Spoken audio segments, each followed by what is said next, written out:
Can your relationship be saved even after a breakup? That is what this video is going to be about, and surprisingly, the answer is actually yes. Hey there, this is Clay with modernlove.life, and in this video, we're going to be talking about if your relationship can be saved after a breakup. And the answer is probably.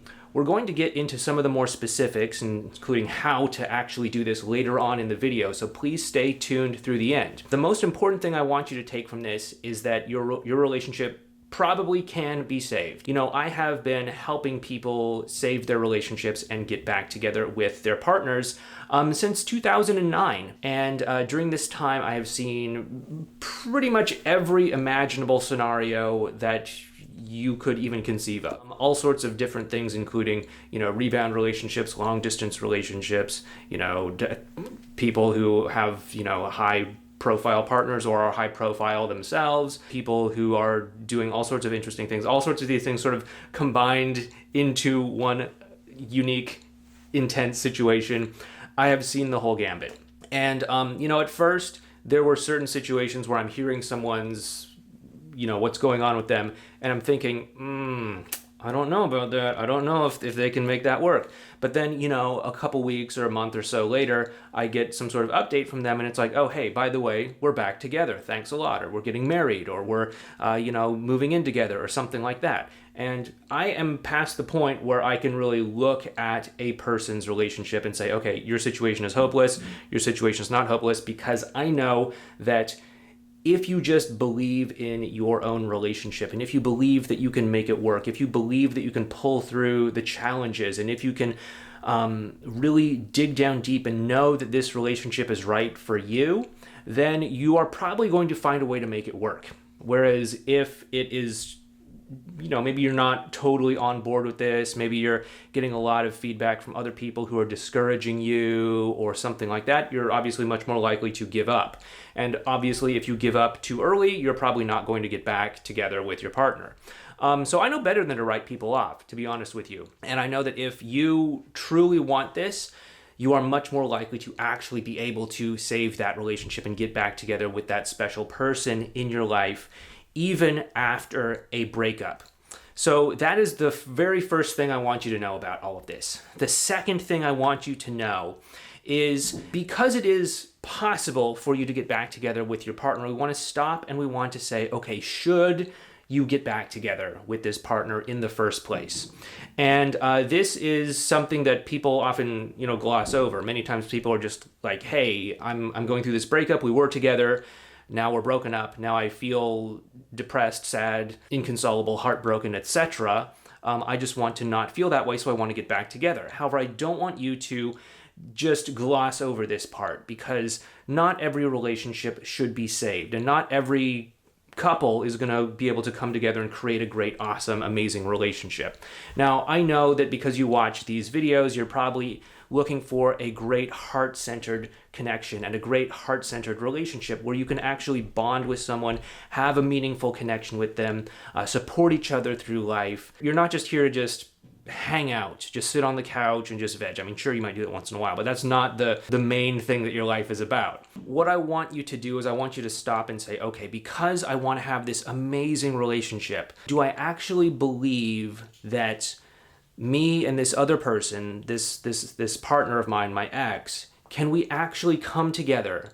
And is it likely that we're going to be able to create the kind of great relationship that I want? If so, awesome. If not, then that's fine too, but just accept that, okay, we're probably not super compatible here. And, this would include examples of things like, okay, maybe you want to feel fully accepted for who you are and be able to be at peace in a relationship knowing that someone totally loves you and is unconditionally going to support you. But for whatever reason, you find yourself drawn towards people with, I don't know, let's just say narcissistic personality disorder. That is a little bit of a conflict, if you know anything about narcissistic personality disorder. And so rather than trying to look at someone with NPD and say, hey, I wish you would be this way. I wish you could somehow learn to, not twist everything to make me the bad guy and you to be the victim or the good guy or something like that. But I wish that we could somehow work together as a team.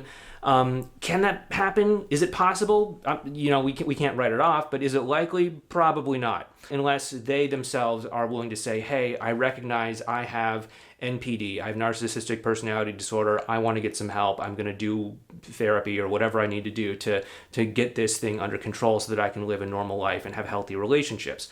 Okay, if that's happening, awesome, we can talk about it, but we need to be realistic to where they are and where you are and what it is you're hoping to create here, okay? So do the work that you need to do to take an honest evaluation of yourself, an honest evaluation of your partner, and say, okay, can we actually come together and create the kind of amazing heart-centered relationship that I imagine that you are probably wanting out there? And then, of course, the third thing is, how do you actually do this, right? How do you actually go from, okay, we are broken up, to now we have a new chance to work things out. Now we're back together again. And so there's really three important things that you need to do in order to make this happen. The first thing is that you need to start to get on the same team with your partner. Now, obviously, if the two of you are broken up, there's probably some degree of not being on the same team, maybe a lot of not being on the same team. However, if the two of you are ever going to get back together and ever be on the same team and be in a relationship with one another, you need to be on the same team. You need to be able to say, okay, here we are. We both want the same things in life. We both want to move forward in life together. We have each other's back. We are on the same side. We are on the same team here. If that is not where you and your partner are right now, then that has to be the first thing to change. And there are a lot of things that we can do to help the two of you get on the same team. Typically, what I recommend for most people is to start by having a same team conversation. Something that sets the tone and sets the context for being on the same team. And then, of course, there's also, countless smaller things that you can do to demonstrate that you're on the same team, that you support one another, etc. But if you can have an overt conversation about, hey, let's be on the same team here, that can be hugely beneficial in moving things forward. This stage of getting on the same team also probably includes clearing up any misunderstandings, any hurt feelings, any pain, any hurt, etc. that maybe happened before, during, or after the breakup. Again, I don't know the specifics of your breakup. I don't know if it was like super dramatic or if it was amicable or whatever. But if there is anything that needs to be cleaned up, then, this would also fall into that category. The second thing you need to do to get back together with your ex and to save your relationship is to make sure that you're having positive interactions. Okay, so you've agreed to be on the same team. You're doing things to show that you're on the same team. But what can you actually do to connect better with one another, to create positive interactions, to show that, hey, when we are together and we're talking and we're bonding and we're doing things, life feels good, life feels fun, life is actually rewarding and moving in a positive direction.